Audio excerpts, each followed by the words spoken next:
Welcome to the Bendino Podcast, where we're calling a spade. Great to be here with you guys today. No way the Indiana Fever are really going to do this, right? There's no way they're actually considering floating out the idea that Caitlin Clark could possibly be traded to the Los Angeles Sparks, right? Or is this Adam Silver and Kathy Engelbert talking behind the scenes saying, hey, we got to get Caitlin Clark to a big market. Hey, we got to get Caitlin Clark to an organization that isn't ran like a mom and pop store, but actually ran like a Fortune 500 company. The Indiana Fever are ran like mom and pop. And I'm not saying the LA Sparks are ran any better, but if Caitlin Clark goes to LA, I'm expecting some serious changes to be made over there in Los Angeles to make sure that Caitlin Clark is very well taken care of.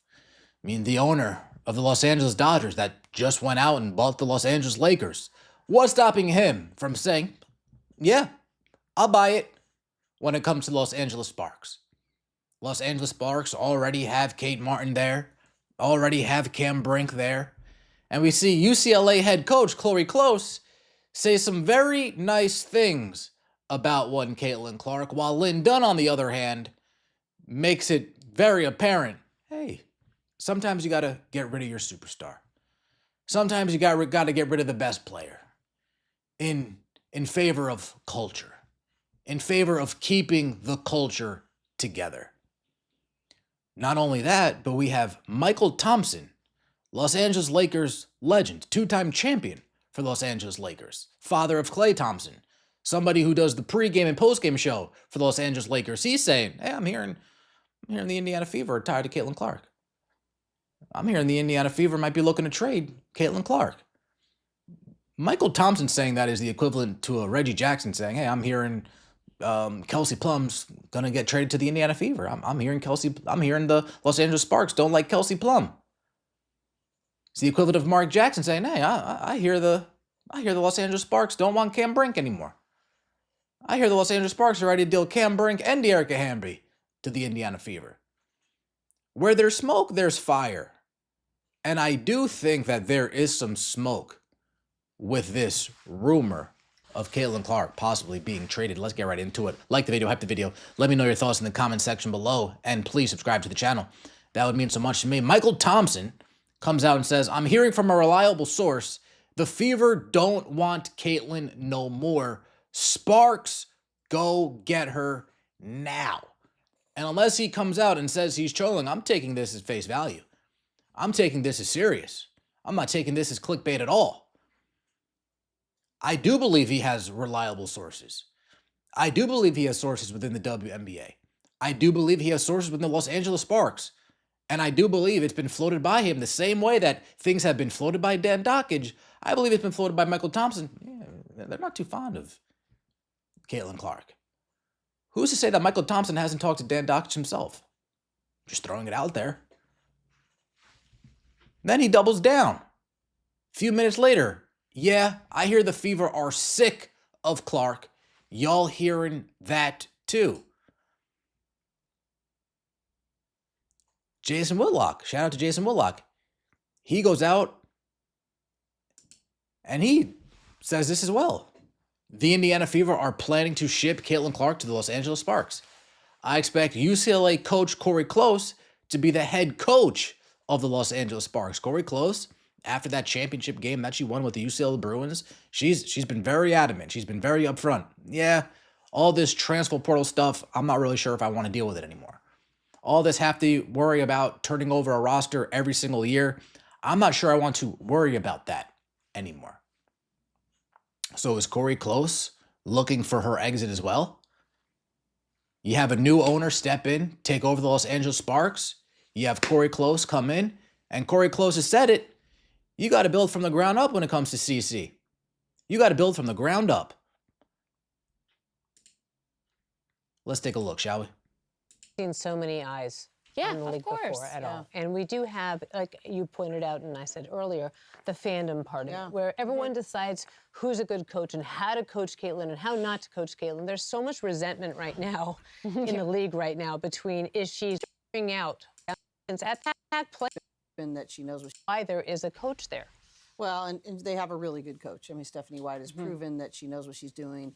I think that's going to come along with time. We are still really early. There's going to be a lot of changes that still take place. But I want to go back real quickly to what you said, Sarah. I think that if you're going to invest, if you're going to invest one way, you have to have the whole organization level up. Publicists.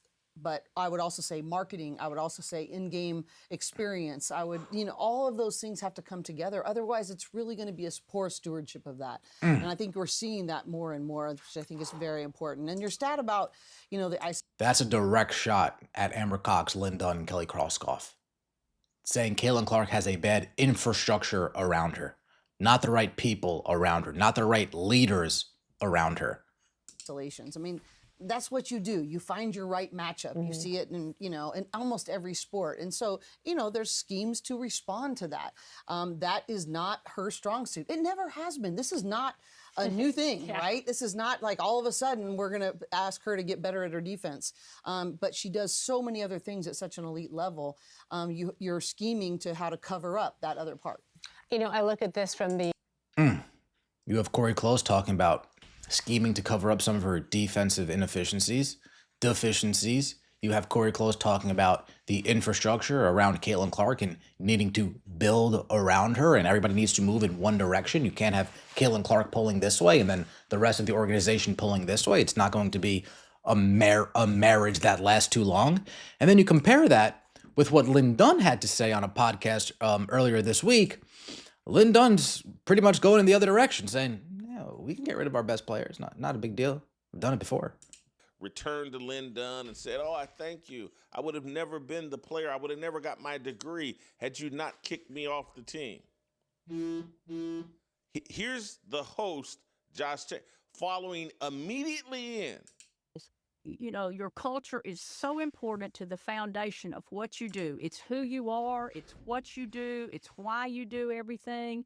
And it's constantly important that you are emphasizing it, that you're staying consistent, that you're communicating clearly what these values are, the expectations. Everybody is on the same page. Everybody feels valued. And I think that's one of the things leaders probably don't spend enough time with. What am I doing today to make sure everybody in my group, top to bottom, feel important, feel valued, feel like they're part of the team? Have I said thank you enough? Have I appreciated them enough? What am I doing to make everybody feel a part? I do want to say one thing, though. I thought of something when Carol was talking about letting her player go. I had to let a superstar go one time for academic reasons, and it was tough, and she couldn't stand me. I had to kick her off the team. She left the school. So Lynn Dunn's familiar with having to let a star player go for the culture. Meanwhile, Corey Close is saying, oh no, we need to build our culture around this star player. I think there's some smoke over here. Now, I'm not necessarily saying a trade is going to get done, but I don't think the Indiana Fever are as fond of Caitlin Clark as that front office would like us to believe. You have Lynn Dunn also going out of her way, reposting things that Carolyn Peck has said before. And Carolyn Peck, we know how Carolyn Peck feels about Caitlin Clark. We know exactly how Carolyn Peck feels about Caitlin Clark. Carolyn Peck talking about the standard. Stephanie White yesterday talking about the standard. Lynn Dunn comes back today. The standard. It's going to be a very, very interesting situation to monitor. And will Adam Silver and Kathy Engelbert behind the scenes say, no, we got to get her to Los Angeles. Same way we had to get Luka to LA, we got to get Cece to LA and bring back, and start up the Showtime Sparks. Let me know your thoughts in the comment section below. Like the video, hype the video, and subscribe to the channel. That would mean so much to me. Hit that notification bell while you're at it. See you next time, and as always, take it easy.